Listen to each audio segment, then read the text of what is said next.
నాకు ఆ ఇన్సెక్యూరిటీ ఎప్పుడూ లేదు.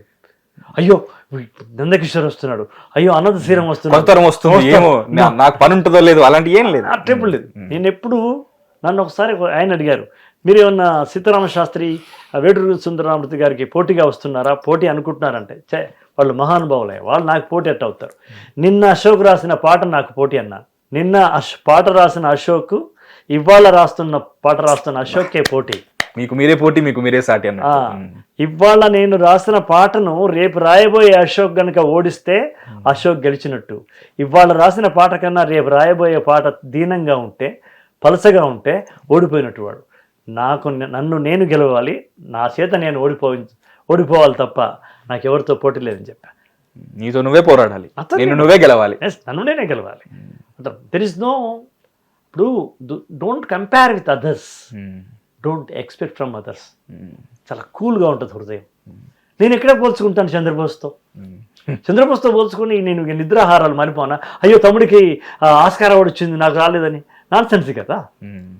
పోల్చుకోవడం ఎందుకు? పోల్చుకోను నేను. తను బాగా రాశాడు, నేను ప్రశంసిస్తాను. తనకు ఆస్కార్ అవార్డు వచ్చింది, వెంటనే నన్ను ఎవరో ఇంటర్వ్యూ వాళ్ళు అడిగారు, బ్రహ్మాండంగా చెప్పాను నేను. ఆ ఇద్దరు అపరిచయస్తులు కలుసుకున్నా కూడా చంద్రబోస్ గురించి మాట్లాడుకోవాల్సిన తరుణం వచ్చిందన్నాను నేను. ఒక బస్ కండక్టరు, ఒక ప్రయాణికుడు ఇద్దరు కలిసి ఒకరికొకరు శుభాకాంక్షలు తెలుపుకోవాలి. ఎందుకంటే మన తెలంగాణ వాడికి ఆస్కారం వచ్చిందని ఇంతగా జాతీయం చేసుకోవాలి ఆ సందర్భాన్ని, ఆ సెలబ్రిటీని చెప్పాను నేను. కాబట్టి నాకు ఇవన్నీ ఉండవు అనమాట.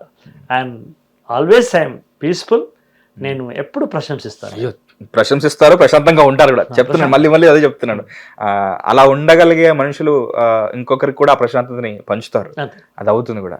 గురుగారు, వికీపీడియాలో అయితే ఏదో నంబర్ చెప్తుంది, 1200 పాటలు మీరు రాశారు, 2200 పాటలు రాశారని. మీరు చెప్పండి, మీకు గుర్తుంటుంది కాబట్టి, ఎందుకంటే ప్రతి పాట మీరు చాలా పర్సనల్ గా తీసుకుంటారు.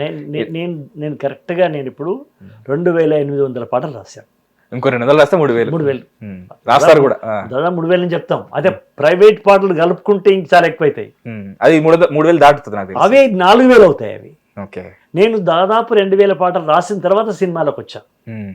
2000 పాటలు రాశాక నా ప్రజాక్షేత్రంలో నేను రాసిన పాటలు 2000 రాసిన తర్వాత అవి కూడా అద్భుతమైన పాటలు.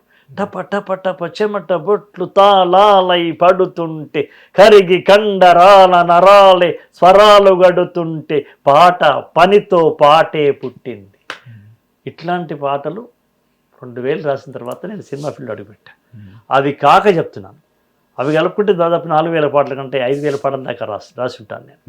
కనుక నేను 2800 దగ్గరగా నేను 3000 పాటల దగ్గరలో ఉన్నాను నేను. వీటిలో మీరు రాసినవి టాప్ 5 అంటే టాప్ అనలేండి, మీకు నచ్చిన 5 పాటలు ఏంటి మీరు రాసినవి? నేను 3 అడుగుదాం అనుకున్నాను, కానీ 3000 ఉన్నాయి కాబట్టి 5 ఎంచుకోవడం ఈజీ అని నాకు మొట్టమొదటి నచ్చిన పాట నెంబర్ 1 పాండురంగ సినిమాలో మాతృదేవో భవ అనే పాట నాకు చాలా ఇష్టం. ఎందుకంటే అందులో రాసిన తల్లి మీద రాసిన, తండ్రి మీద రాసిన 2 చరణాలు మా అమ్మ మీద, మా నాన్న మీద రాసినవి కాబట్టి, లేకపోతే ఇంక వేరే కారణమే లేదు.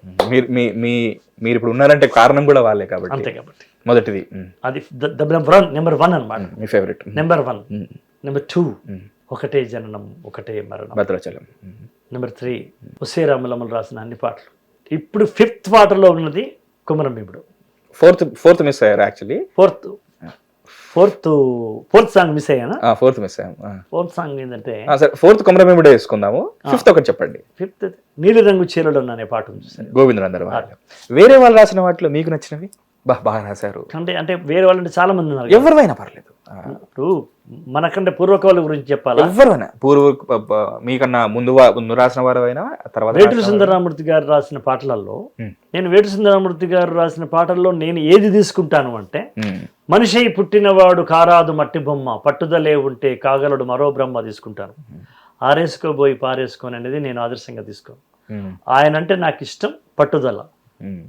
లేదా శంకరాభరణం పాటలు, నారాయణ రెడ్డి గారు ఉన్నారు అనుకోండి, ఈ నల్లని రాళ్ళలో ఏ కందులు దాగాను అనే పాట తీసుకుంటా. సిరివెన్నెల గారు ఉన్నారు, ఆయన రాసిన పాటలలో అనేకం గొప్ప పాటలు ఉన్నాయి.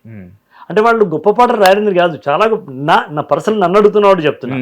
సిరివెన్నెల గారు రాసిన పాటల లోపల నన్ను తీసుకుని అంటే సిగ్గులేని అడుగు ఈ సమాజాన్ని, ఇది ఈ పాట. అట్లాగే చంద్రబోస్ ఉన్నాడు, చంద్రబోస్ రాసిన పాట నేను నేను ఆయన దగ్గర తీసుకునేది మౌనంగానే ఎదగమని, నా ఆటోగ్రాఫ్స్, చీకటితోనే వెలుగై చెప్పను నేనున్నానని. ఆనంద శ్రీరాము పాట ఇప్పుడే చెప్పాను నేను, పెద్దిలో రైట్ పాట. అక్కడ నుంచి స్టార్ట్ చేసి ఇక్కడ వరకు వచ్చారు. ఎక్కడి వరకే ఇట్లా అందరి గురించి. హిట్ టీవీ యాప్, ఇందులో short news, live news, entertainment shows, movies, digital magazines తో పాటు మీ జిల్లా వార్తలను కూడా ఫ్రీగా చూడొచ్చు. ఇంకెందుకు ఆలస్యం, వెంటనే హిట్ టీవీ యాప్ ని డౌన్లోడ్ చేసుకుని ఫ్రీగా ఎంటర్టైన్మెంట్ పొందండి. Hit TV app. Hit TV app. Please download hit TV app. Hit TV యాప్ని ఫ్రీగా డౌన్లోడ్ చేసుకొని ఎంజాయ్ చేయండి. మీకు నచ్చిన ఎంటర్టైన్మెంట్ కోసం హిట్ టీవీ యాప్ ని ఫ్రీగా డౌన్లోడ్ చేసుకుని ఎంజాయ్ చేయండి. హిట్ టీవీ యాప్ ని డౌన్లోడ్ చేసుకుని ఆస్వాదించండి, ఆశీర్వదించండి. ఇంతమంది సెలబ్రిటీలు హిట్ టీవీ యాప్ ని డౌన్లోడ్ చేసుకోండి అని చెప్తున్నారంటే ఎంత మంచి యాప్ ఆలోచించండి. అమెరికా అమెరికా అమెరికా అమెరికాలో చదవాలనుకునే వాళ్ళకి విశ్వసనీయమైన పేరు మన శౌర్య కన్సల్టెన్సీ. UK లో 1 year masters, UK లో 1 year masters, 2 years work permit up to 5 years visa. Contact Saurya Consultancy. Contact 89851 89851.